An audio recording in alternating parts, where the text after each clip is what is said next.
नमस्ते बच्चों, मैं Shivani Kashyap advanced academy school से। तो आज मैं आपको दो ऐसे फूलों के बारे में बताने जा रही हूँ जो बहुत अच्छे हैं। जिनमें से एक तो ऐसा है जो आप अपने प्रिय को हमेशा देते हैं और एक ऐसा है जिसे हम भगवान को अर्पित करते हैं। दोनों ही फूल वैसे भगवान को अर्पित किए जाते हैं, लेकिन एक हम बहुत ज़्यादा से ज़्यादा अपने चाहने वालों को देते हैं। ठीक है, तो इन दोनों फूलों की आपस में बातचीत कैसे होती है ये हम सुनते हैं। एक बच्चा था, उसका नाम था अनु। उसके घर के आगे की छोटी सी बगिया में माली गमले सजा रहा था। पहले से रखे गेंदे के गमले के पास उसने गुलाब का गमला रखा और चला गया। बहुत देर तक दोनों गमले चुप रहे, दोनों फूल चुप रहे, परंतु फिर गुलाब से न रहा गया। अपनी सुंदरता की प्रशंसा सुनते सुनते उसने अपनी प्रशंसा सुनने और सुनाने की आदत पड़ चुकी थी। गुलाब ने बात शुरू की। गुलाब ने कहा, कैसे हो मित्र? गेंदा, तुम जैसा मित्र पाकर भला कौन प्रसन्न ना होगा? तुम्हारे रूप की प्रशंसा संसार में सभी करते हैं।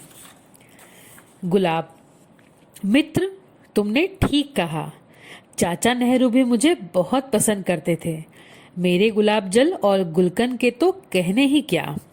गेंदा, मेरा तुमसे परिचय तो हो गया, अब अपने परिवार के अन्य सदस्यों से भी तो मिलवाओ। गुलाब नीचे देखते हुए, ये जो जड़ें हैं मेरे परिवार की सबसे पुरानी सदस्य हैं। दबे ढके रहना पसंद करती हैं और ज्यादातर सोती ही रहती हैं, मिट्टी की चादर तान कर। दुनिया से इन्हें ज्यादा कुछ लेना देना नहीं है। गेंदा, लेकिन परिवार के फलने फूलने में वृद्धजनों का आशीर्वाद ही काफी होता है। गुलाब, सो तो है, अब आगे सुनो। ये पत्तियां हैं, ये संख्या में इतनी हैं कि 2-4 प्रतिदिन टूट भी जाए तो कोई ध्यान नहीं देता। वैसे भी ये पीली पड़कर टूटती रहती हैं, लेकिन जब हरी भरी होती हैं तो इनकी सुंदरता की कोई प्रशंसा नहीं करता। गेंदा, लेकिन मुझे तो इन पत्तियों के चारों ओर का कटाव बहुत पसंद है। गुलाब, छोड़ो पत्तियों को और सुनो। मेरे परिवार का अगला सदस्य है तना। इसका कहना है कि यदि इसकी कमर टूट गई या झुक गई तो मैं कहीं का नहीं रहूंगा। मुझे और पत्तियों को यही संभाले हुए है, इसीलिए घमंड में सीधा रहता है। जब तेज हवा चलती है तब दाएं बाएं लहरा लहरा कर नाचता है, फिर भी बेचारे को कोई नहीं देखता। लेकिन जब हवा चलती है और मैं झूमता हूँ तब लोग मुझे देखकर प्रसन्न होते हैं। गेंदा गुलाब की अभिमान भरी बातें सुन सुनकर मन ही मन हंसने लगता है। फिर गुलाब कहता है घमंड से, और मित्र, तने पर जो कांटे तुम देख रहे हो ये पौधे को रूखा और बदसूरत बनाते हैं। न ये किसी से दोस्ती करते हैं न कोई इनसे करता है, क्योंकि ये तो सभी को लहूलुहान कर देते हैं, लेकिन मुझसे सभी दोस्ती करना चाहते हैं।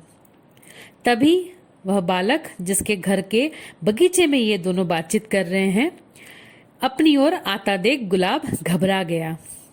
गुलाब रोता हुआ, मुझे बचा लो कांटे भाई, मुझे बचा लो।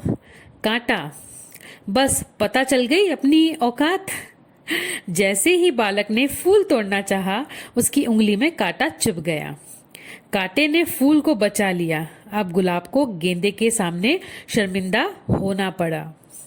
गुलाब आखिर में कहता है, जड़, तने, पत्तियों और कांटे से मुझे क्षमा कर दीजिए, मुझे माफ कर दीजिए।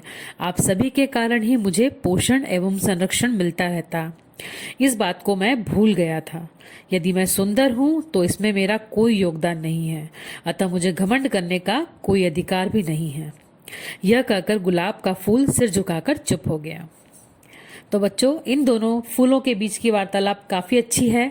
आप लोग ध्यान से सुनिए और दिए गए कार्यपत्रक में प्रश्नों के उत्तर भी चुनिए। धन्यवाद।